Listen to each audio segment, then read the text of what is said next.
सत्यवादी हरिश्चंद्र के संबंध में भी पद्म पुराण में भगवान व्यास ने इनके पूर्व जन्म का चरित्र लिखा है।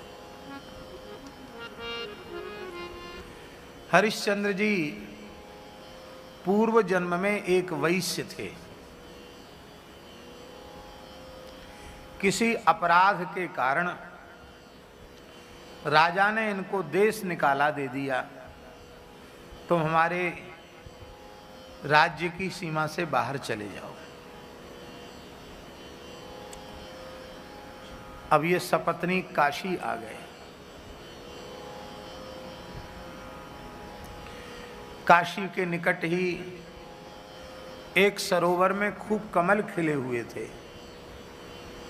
तो मन में आया कि राजा ने सर्वस्व तो छीन ही लिया है, देश निकाला हो गया है, न खाने का ठिकाना है न रहने का ठिकाना है, और यहाँ काशीपुरी में आवें तो रिक्त पानी कैसे दर्शन करें, खाली हाथ, कुछ न कुछ भेंट तो करना चाहिए। तो सरोवर में प्रवेश करके इस वैश्य ने कमल पुष्पों का संचय कर लिया। और संचय करके जब श्री गंगा जी के किनारे किनारे चला तो सबसे पहले श्री बिंदु माधव भगवान आए। बोलो श्री बिंदु माधव भगवान की जय। ये काशी के देवता हैं श्री बिंदु माधव।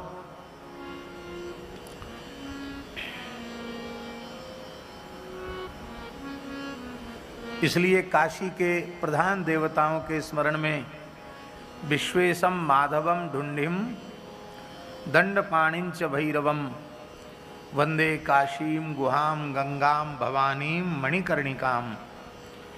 तो यह माधवम, माधव माने बिंदु माधव, बिंदु माधव जी के लिए कई पद लिखे हैं विनय पत्रिका जी में। मन माधव को नेक निहारो, बड़े प्यारे दर्शन हैं बिंदु माधव जी के। तो बिंदु माधव जी का अर्चन काशी नरेश कर रहा था, और उस दिन भाद्र कृष्ण अष्टमी थी, जिसे कृष्ण जन्माष्टमी कहते हैं। श्री कृष्ण जन्माष्टमी की पवित्र तिथि पर काशी नरेश भगवान बिंदु माधव का अर्चन कर रहे थे। इस वैश्य ने प्रार्थना पूर्वक वे समस्त कमल राजा को अर्पित कर दिए। कहे महाराज, हम दीनहीन हैं, हमारे ऊपर कृपा करो, हमारी यह पुष्प सेवा अर्चन के रूप में बिंदु माधव भगवान को अर्पित कर।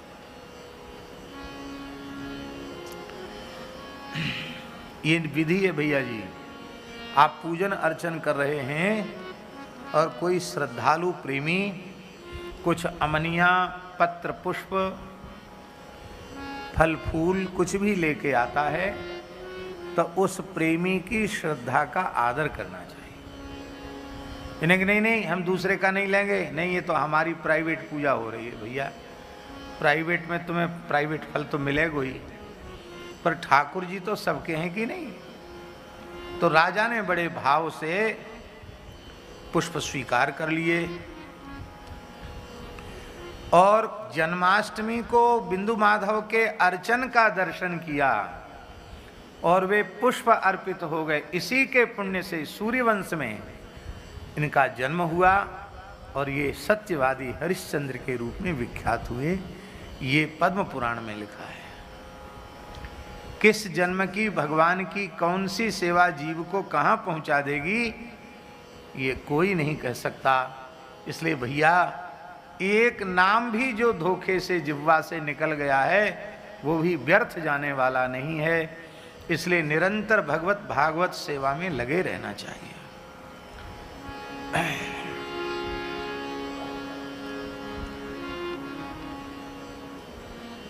जिस समय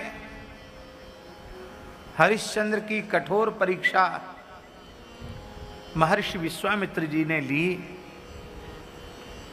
तो विश्व देवताओं को सहन नहीं हुआ।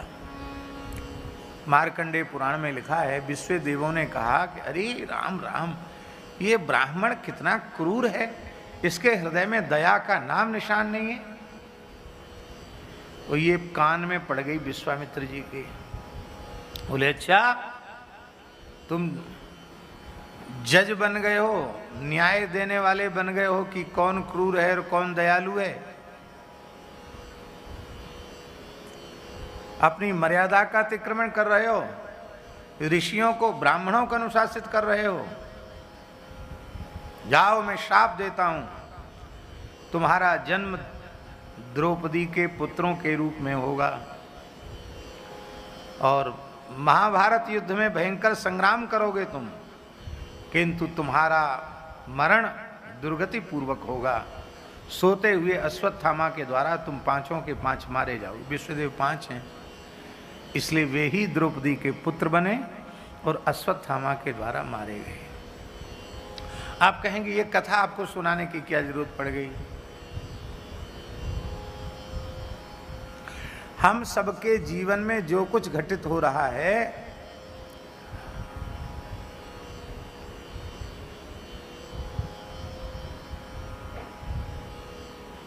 वो आकस्मिक नहीं है।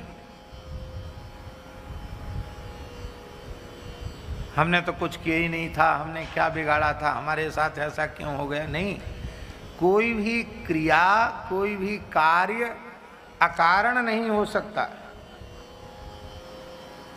इसलिए अकारण नहीं हो सकता क्योंकि प्रत्येक कार्य का कोई न कोई कारण होता है। प्रत्येक कार्य का कोई न कोई कारण होता है। कारण 2 प्रकार के होते हैं भैया जी, एक दृष्ट और एक अदृष्ट। दृष्ट कारण उसको कहते हैं जो प्रत्यक्ष में हमें दिखाई पड़ता है, और अदृष्ट कारण उसे कहते हैं जो हमारी नजर में नहीं है। वही जन्मांतरी है। पता नहीं किस जन्म का कौन सा कर्म वह फल देने के लिए इस जन्म में प्रस्तुत हुआ, इसे सर्वज्ञ परमात्मा के अतिरिक्त कोई नहीं जान सकता।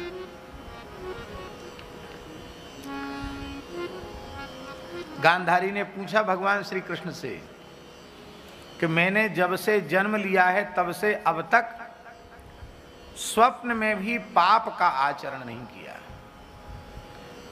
पातिव्रत धर्म का पूर्ण निष्ठा से पालन किया है। तो कौन सा ऐसा हमारा पाप था जिसके कारण हमारे रहते हुए हमारे 100 पुत्र मारे गए, एक भी पुत्र अंत्येष्टि के लिए, पिंडदान जलदान के लिए नहीं बचा?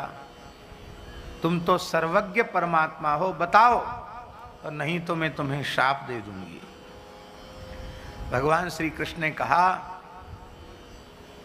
100 जन्म पूर्व तुमने 10वीं विद्या एकादशी का व्रत किया था, उसके पाप के परिणाम से तुम्हारे 100 पुत्र मारे गए।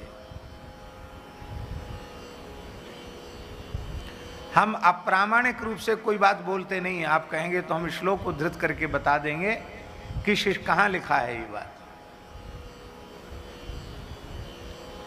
इसलिए 2 एकादशी जो होती हैं उनमें वैष्णव एकादशी इसलिए ज़्यादा उत्कृष्ट है कि इसमें 10वीं विद्या का भय नहीं होता है। भले ही द्वादशी में व्रत हो जाए पर 10वीं विद्या का दोष इसमें नहीं लगता। और दूसरी जो एकादशी है इतर पक्ष की, अब हाथ धो के आओ। इतर पक्ष की जो एकादशी है उस एकादशी में ये संभावना बनी रहती है कि कहीं 10वीं विद्या न हो जाए, और हो जाती है, कोई कोई एकादशी हो जाती है। ज्योतिष पढ़ने वाले लोग समझते हैं।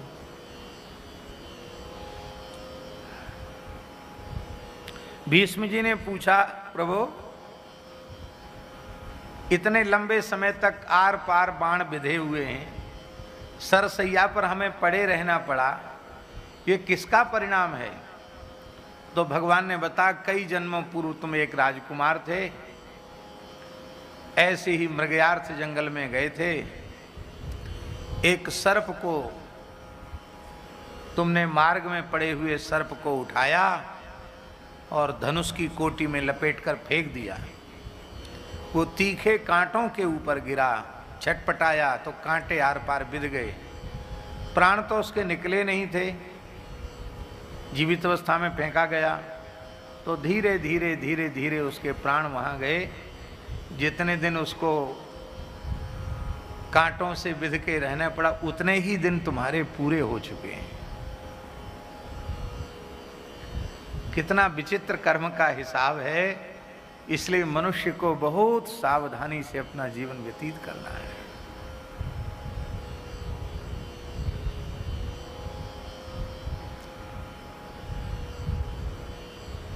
हम लोग सावधानी नहीं रखते, बहुत प्रमाद करते हैं, हर चीज में प्रमाद करते हैं और कर्म के रहस्य से बेखबर बने रहते हैं। यह भी प्रसंग पुराणों में आता है कि हरिश्चंद्र को पहले प्रवीर नामक चांडाल ने, और लीला में तो कालू बताते, क्या बताते हैं, क्या बताते हैं, हाँ, पर पुराणों में मार्कंडेय पुराण में, देवी भागवत में उसका नाम प्रवीर लिखा है। प्रवीर चांडाल के यहाँ जब हरिश्चंद्र जी बिक गए उसके हाथों, तो पहले वे उसके घर में झाड़ू बुहारू और गंगा जल लाने के लिए नियुक्त हुए।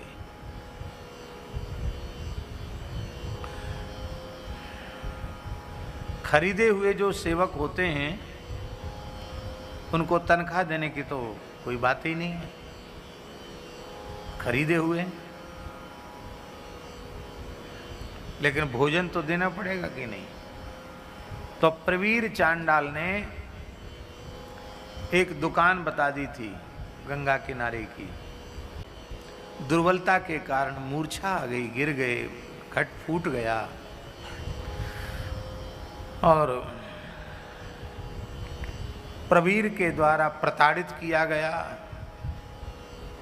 और कहा कि ठीक है, ये हमारे जो सुअर है ना, इनकी सेवा करो। तो सुअरों को बाड़े में बंद किया जाता था। बंद करते हैं जैसे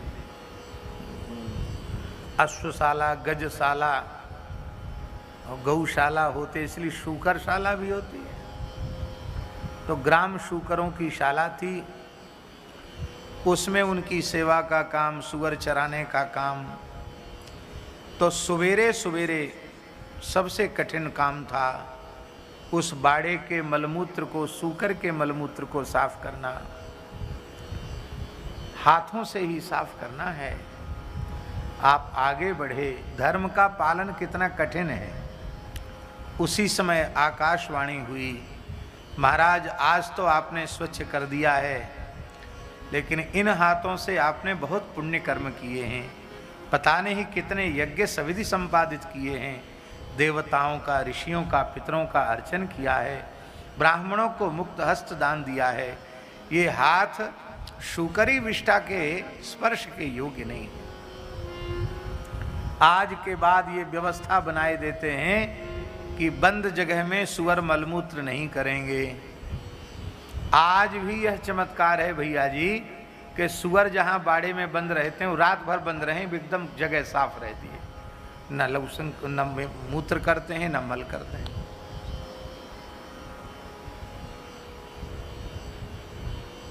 आपको पता है?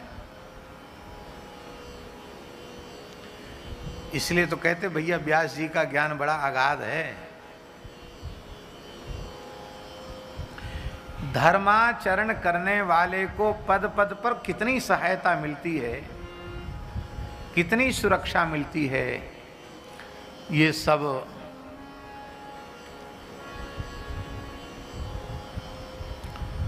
समझने की बात है।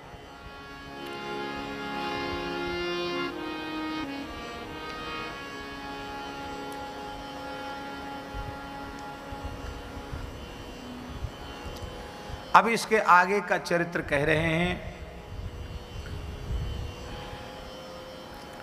आप सुन चुके हैं कि हरिश्चंद्र के पुत्र रोहित थे और रोहित के पुत्र हरित हुए, हरित के पुत्र चंपक हुए और उनके पुत्र सुदेव हुए। सुदेव का पुत्र विजय हुआ, विजय के पुत्र भरूक हुए और भरूक के पुत्र वृक हुए। इन वृक महाराज के कुल में ही बाहुक नाम के राजा थे, जिनका प्रसंग महाभारत में भी आता है। नल के संबंध में, नल दमयंती के चरित्र में बाहुक राजा का प्रसंग आता है। ये द्यूत क्रीड़ा के आचार्य थे। जुआ खेलने में इनका बहुत भारी नाम था, इसलिए महाराजा नल ने भी द्यूत विद्या इनसे सीखी थी।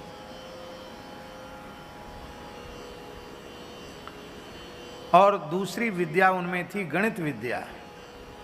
गणित विद्या के भी बाहुक आचार्य थे। और महाराजा नल वो अश्व विद्या के ज्ञाता थे। कैसी कैसी विद्याएं हमारे देश में थी, उन मंत्रों का उच्चारण करके अश्वों का स्पर्श जब आप करते थे नल जी, तो घोड़ों की गति मन के जैसी हो जाती थी। और नल की खोज के लिए दमयंती का जब दूसरा स्वयंवर किया गया और कहाँ अयोध्या, कहाँ नल की राजधानी, वर्तमान समय में जिसको दमोह कहते हैं, इन दमयंती इसी क्षेत्र की थी, दमोह क्षेत्र की। तो अयोध्या से वहाँ मध्याह्न में सूचना मिल रही है मनमोहन शरण जी, और शाम को पहुंचना है, दूसरे दिन स्वयंवर है। तो कोई हवाई जहाज तो था नहीं कि उड़ के हेलीकॉप्टर चार्टर प्लेन में चले गए हों। कैसे जाएं? दमयंती को प्राप्त करने की अभिलाषा भला किसमें नहीं हो सकती थी। तो बाहुक ने कहा कि हमारी भी न्योता तो हमको भी आया है स्वयंवर का, हमको जाने की इच्छा है, लेकिन हम वहाँ तक कैसे पहुँचेंगे।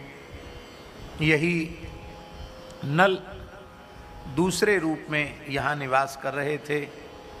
आपको सबको पता है करकोटक ने डस लिया था, इसलिए उनका स्वरूप ऐसा हो गया था जो पहचान में ना आवे। कथा तो सब पता है कि नहीं, नल दमयंती की बड़ी अद्भुत कथा है।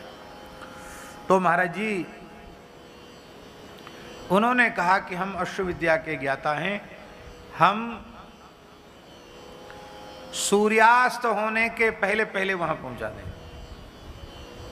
कैसे? बोले देख लो कैसे। बिठाया रथ में, अश्व विद्या का प्रयोग किया, अश्व उड़ने लगे, दौड़ने लगे अश्व।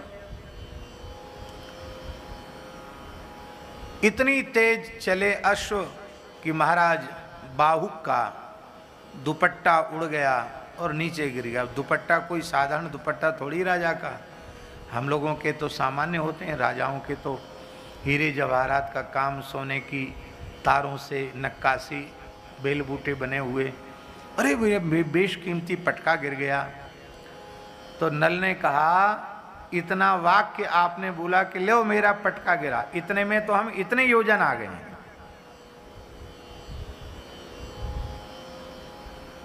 अच्छा, विश्वास नहीं होता कि इतना वाक्य कहने में इतने योजन आ गए। तो लौटाओ रथ, वहीं पटका गिरा, ठीक उतनी ही नाप तोल थी। तब उन्होंने कहा हमारी गणित विद्या का चमत्कार देखो, ये जो वृक्ष है इसमें इतनी डालियां हैं, इतनी शाखाएं हैं, इतनी प्रशाखाएं हैं, इसमें इतने पत्ते हैं। नल ने देखा तो उतना ही निकले। एक उसका विज्ञान है कि कैसे उनको गणना की जाए, उस गणना का विज्ञान बताया तो बिल्कुल उतना ही निकले। तब बोले आप तो हमको गणित विद्या सिखा दो और हम आपको अश्व विद्या सिखा देते हैं। दोनों ने दोनों को अपनी अपनी विद्या का आदान प्रदान किया। बाहुक बोले कि हमको जुआ की विद्या भी आती है। बोले अच्छा, तो जुआ के कारण तो बेचारे दर दर की ठोकर खा रहे थे। बोले ये विद्या हमको और बता दो। ये विद्या जब बताई गई तो कलयुग जो भीतर प्रविष्ट हुआ था वो फिर बाहर निकल गया, विष उगलता हुआ। बहेड़े के पेड़ में उसने निवास किया। इसलिए त्रिफला में तो बहेड़ा भीत है, केवल अकेले बहेड़ा खाना वर्जित है और बहेड़े के नीचे बैठना भी वर्जित है।